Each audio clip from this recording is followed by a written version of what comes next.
జమ్మూ కాశ్మీర్ లో ఉగ్ర వేట కొనసాగుతోంది. జైషే ఉగ్రవాదులు చొరబడ్డట్టుగా సమాచారం రావడంతో హైలైట్ ప్రకటించారు.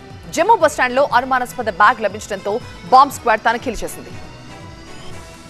జమ్మూ కాశ్మీర్ లో న్యూ ఇయర్ వేడుకల వేళ హై అలర్ట్ కొనసాగుతోంది. దోడా, కిష్త్వార్ ప్రాంతాల్లో ఉగ్రవాదుల కోసం గాలిస్తున్నాయి భద్రతా బలగాలు. రెండు గ్రూపులుగా విడిపోయిన జైషే మహమ్మద్ ఉగ్రవాదులు సరిహద్దుల్లో చొరబడినట్లు నిఘా వర్గాలు హెచ్చరించాయి. ఆర్మీతో పాటు సిఆర్పీఎఫ్, బీఎస్ఎఫ్ బలగాలు సోదాల్లో పాల్గొంటున్నాయి. జమ్మూ బస్టాండ్ లో అనుమానాస్పద బ్యాగ్ లభించడంతో బాంబ్ స్క్వాడ్ తనిఖీలు చేపట్టింది. ఎలాంటి పేలుడు పదార్థాలు లభించకపోవడంతో అంతా ఊపిరి పీల్చుకున్నారు. జమ్మూలో పలు చోట్ల సోదాలు నిర్వహించిన పోలీసులు జమ్మూ నేషనల్ హైవేపై ప్రత్యేక తనిఖీలు నిర్వహించారు. చిల్లై కలాన్ నడుస్తున్నప్పటికీ గడ్డకట్టే చలిని లెక్క చేయకుండా సైన్యం సెర్చ్ ఆపరేషన్ ను ముమ్మరం చేసింది. గతంలో పహల్గాం మారణకాండకు పాల్పడ్డ పాక్ ఉగ్రవాదులు డోడా, కిష్త్వార్ మార్గం ద్వారానే అనంతనాగ్ చేరుకున్నారు.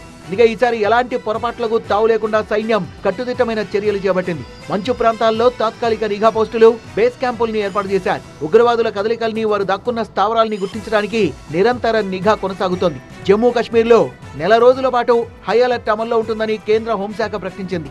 జనవరి 26 రిపబ్లిక్ డే వరకు కశ్మీర్ అంతటా నిఘా కట్టుదిట్టం చేయాలని ఆదేశాలు జారీ చేశారు. సరిహద్దు గ్రామాల్లో ఉగ్రవాదుల కోసం అణువణువు జల్లెడబడుతున్నారు. -డిగ్రీల ఉష్ణోగ్రతల్లో కూడా కూంబింగ్ కొనసాగుతోంది.